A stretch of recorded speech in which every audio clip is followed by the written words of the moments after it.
যে কোথাও কোনো ব্রাঞ্চে একটা চেক বাউন্স হয়েছে কেউ বলতে পারবে না। যখন যা চাইছে তাই পাইছে, গ্রাহকরা হতাশ হয় না আল্লাহ ইসলামী ব্যাংকে এসে। ওই মানে আমাদের এই ধারা যাতে অক্ষুণ্ণ থাকে সেজন্য সবাই দোয়া করবেন। ইনশাল্লাহ যে পরিস্থিতি আমরা পেরিয়েছি, সামনে আল্লাহর রহমতে এই পরিস্থিতি আর বাংলাদেশের ইতিহাসে ইনশাল্লাহ আর আসবে না। আসলে আল আরাফা ব্যাংক বলতে গেলে বান্দরবানের সব থেকে সবার শেষে এসে কিন্তু এখন বলতে গেলে খুব কাছাকাছি টপ 5-এর মধ্যে আছে। এটা হচ্ছে আমাদের বর্তমানে যিনি ম্যানেজার আছেন ওনার আসলে আন্তরিকতা, পাশাপাশি ব্যাংকিং ব্যবস্থাটা অনেকটা আসলে ভালো লাগছে। আবার প্রথম দিকে যদিও বা উদ্বোধনের সময় আসা হয়নি, এর পরবর্তী সময়ে ভাইয়ের সুবাদে হারুন ভাই এবং আমার সালা ভাই সাইদ ভাইয়ের কারণেই আমরা এখানে আসা হয় এবং তাদের কার্যক্রমগুলো ইতিমধ্যে আমাদের আসলে অনেকটা মুগ্ধতা করেছে। ব্যাংকিং সেক্টরে যে নিরাপত্তার বিষয়গুলো, পাশাপাশি ডুয়েল কারেন্সি, মাস্টার কার্ড এবং এসএমই সব কিছু মিলে কিন্তু আসলে গ্রাহকের জনপ্রিয়তার যে বিষয়গুলো দরকার সবগুলো তাদের মধ্যে রয়েছে। সব মিলে আসলে যেটি বলতে হয় আন্তরিকতার কোনো ঘাটতি নেই এই ব্যাংকে। মনে হয় কি নিজের ব্যাংকিংয়ে এসেছি, নিজের কোনো প্রতিষ্ঠানে এসেছি, সে ধরনের তাদের সেবা কার্যক্রমগুলো।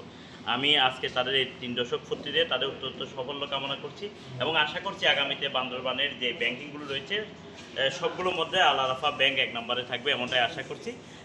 ধন্যবাদ। 30 বছর পদার্পণ উপলক্ষে আয়োজিত আজকে এই সুন্দর অনুষ্ঠানে সম্মানিত ম্যানেজার এবং আমাদের মাঝে উপস্থিত আছে আমাদের বান্দরবানের বিশিষ্ট ব্যবসায়ী এবং শিল্পপতি জনাব ইসলাম কোম্পানি মহোদয়। আমাদের মাঝে উপস্থিত আছেন বিশিষ্ট সাংবাদিক কলামিস্ট জনাব ইয়াসিনুল হাকিম চৌধুরী এবং শিক্ষাবিদ যিনি আমাদের মাঝে উপস্থিত হয়েছেন এবং আমাদের ব্যবসায়ী নেতৃবৃন্দ এসেছেন। সকলকে সাধারণ ব্যবসায়ী পরিষদের পক্ষ থেকে শুভেচ্ছা এবং অভিনন্দন জানাচ্ছি এবং সালাম জানাচ্ছি। আসসালামু আলাইকুম রহমতুল্লাহ। আপনারা জানেন এই বান্দরবান এই বছর অর্থনৈতিক সুমারিতে সবচেয়ে যে পিছিয়ে পড়া একটি জেলা, সেই জেলাকে আরও গতিশীল করার জন্য ব্যাংকিং সেক্টর যেভাবে কাজ করে যাচ্ছেন তার মধ্যে অন্যতম হচ্ছেন আল আরাফা ব্যাংক। আমরা এই আল আরাফা ব্যাংক আসার পর দেখতেছি গ্রাহকদেরকে ব্যাংকিং সেক্টরে নিয়ে আসার জন্য প্রত্যেকের দোকানে গিয়ে দাঁড়ে গিয়ে তাদেরকে ব্যাংকিংয়ের আওতায় নিয়ে এসেছেন। আমাদের ম্যানেজার মহোদয় অত্যন্ত কষ্ট করে আসতেছেন, তার জন্য আমরা বান্দরবান বাজারের ব্যবসায়ীদের পক্ষ থেকে ধন্যবাদ জানাচ্ছি। আমরা শুধু আশা করব ব্যাংকিং সেক্টরকে যাতে আমরা আরও কাছে নিয়ে যেতে পারি। ব্যাংকিং সেক্টরের লভ্যাংশতে একটু কমাইলে মনে হয় আমাদের এই সেক্টরে মানুষ আরও বেশি আসবে। তাদের যেহেতু এই বান্দরবান জেলায় আমরা এর আগে অনেককে ঋণ দেওয়া হতো, বিভিন্ন সুযোগ সুবিধা দেওয়া হতো, সেগুলোকে আরও যাতে কাছাকাছি নিয়ে আসতে পারে সকলের, তার যাতে আমরা ব্যাংকিংকে নিয়ে আসতে পারি। ব্যাংকিং সম্বন্ধে অনেকের নেগেটিভ ধারণা আছে, যেমনিভাবে কয়েকটা ব্যাংক দেউলিয়া হওয়ার পর অনেকে সেখানে চেক নেওয়ার পরও তারা সেখানে 2000 টাকা, 1000 টাকা, 500 টাকা পর্যন্ত তুলতে পারতেছে না। এই দুর্নাম থেকে যাতে রক্ষা পায় আল আরাফা ব্যাংক আশা করি আগামী দিনের পথ চলায় যেভাবে বিগত সময়ে দুরবস্থা কেটে উঠেছে, আগামী দিনের এই সুসময়টাকে আরও সুন্দরভাবে গতিশীলভাবে এগিয়ে নিয়ে যাক এই আশাবাদ ব্যক্ত করে আমি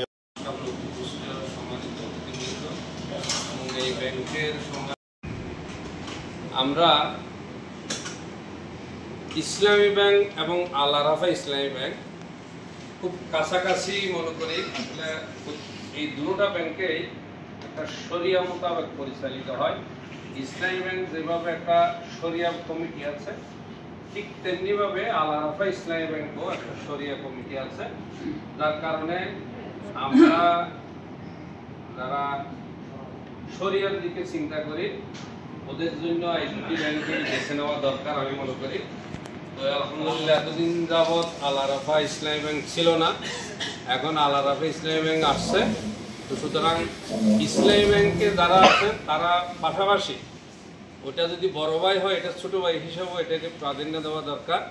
আমরা সকলে মিলে যদি ইসলামী ব্যাংকে সবার প্রায় অ্যাকাউন্ট আছে, আমরা সবাই মিলে আরাফা ইসলামী ব্যাংকও আমরা একটা অ্যাকাউন্ট করব, এই আশা আমরা সবাই করি। এবং আমাদের ম্যানেজার মহোদয় অনেক পরিশ্রম করেন, আমি দেখি, দূর থেকেও দেখি, কাছ থেকেও দেখি, এবং উনি আমাদের আসলে মাদ্রাসায় গেছেন কাম করার জন্য। এই আন্তরিকতাটা ব্যাংকের জরুরি। আমাদের যারা আমাদের ম্যানেজার মহোদয় উদাহরণস্বরূপ যেখানে যেখানে গেছেন আমি কিছু খবর রাখি, অত্যন্ত পরিশ্রম করেন মানুষকে আকৃষ্ট করার জন্য, মানুষকে আল্লাহ আরাফা ইসলামী ব্যাংক মুখী করার জন্য উনি যথাসাধ্য চেষ্টা করেন। আমি আসলে একটু অতিরিক্ত বলছি না, উনি বিভিন্ন জায়গায় মসজিদেও নামাজ পড়েন আলহামদুলিল্লাহ, মসজিদে গিয়েও আমি জানি ওনাকে বাজার মসজিদে পাওয়া যায়, কেন্দ্রীয় মসজিদে পাওয়া যায়, আবার গুরুস্থান মসজিদে পাওয়া যায়। আমি এগুলোও খেয়াল করি, মানে মসজিদ ভিত্তিক কোথায় কি করে না করে সেদিকেও উনি চেষ্টা করে, যাতে মানুষ ইসলাম, যেহেতু আল্লাহ রাফা ইসলামে একটু পরে এখানে আসছে, সেজন্য এই মুখী করার জন্য ওনার প্রাণপণ চেষ্টা করে।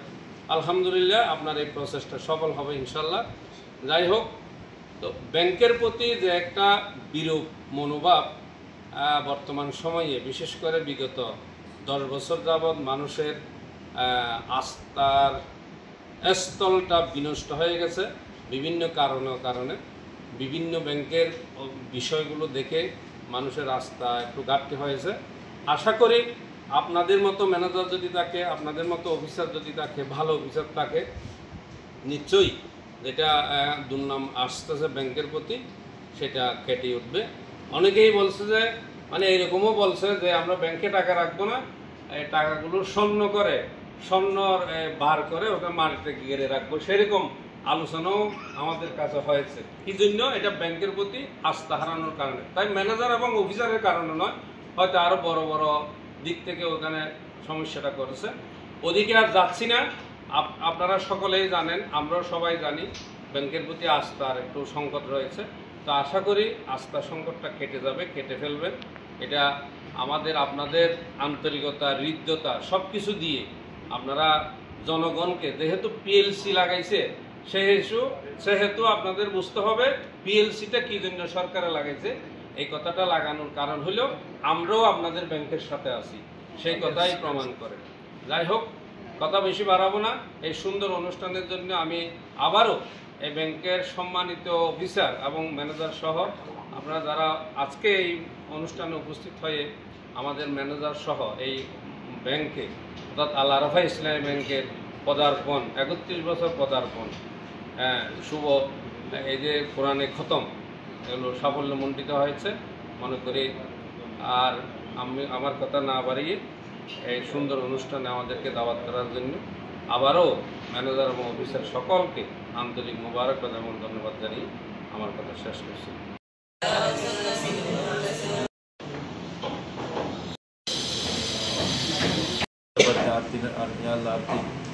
যাতে আল্লাহ উন্নয়নের দিকে আরো খেদমত করতে পারে সেই তৌফিক তাদেরকে নসিব ফরমা। আল্লাহ রাফা ইসলামী ব্যাংকের সর্বপ্রকার ফিতনা ফাসাদ থেকে ইয়া আল্লাহ দয়া করে তাদেরকে হেফাজত ফরমা। খেয়ানত থেকে আল্লাহ তাদেরকে এই ব্যাংকে আপনি দয়া করে হেফাজত ফরমা।